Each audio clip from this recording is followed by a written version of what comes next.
Hello বন্ধুরা, তোমরা সব কেমন আছো? আমি খুব ভালো আছি। নতুন একটা ইউনিক রেসিপিটা হয়তো তোমরা দেখেছো, কিন্তু প্রসেসটা একদমই আলাদা। অবশ্যই পুরোটা দেখা অনুরোধ রইল। নতুন হলে সাবস্ক্রাইব করো, এতে আমার উৎসাহ আরও বাড়ে। রেসিপিটা চলো শুরু করি। এটা পুরোপুরি ময়দার নয়, এটাতে ছোট্ট ছোট্ট সাইজের একটা খাস্তা পরোটা।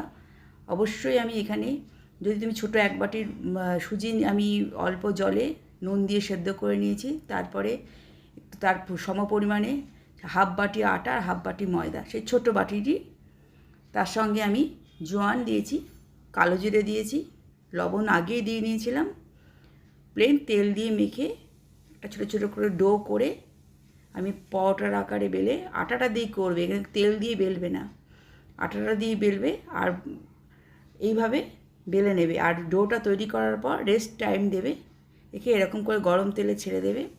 ফুলকো ফুলকো, ছোটো বাচ্চা বলো বড় বলো, একটা লোভনীয় পরোটা হবে।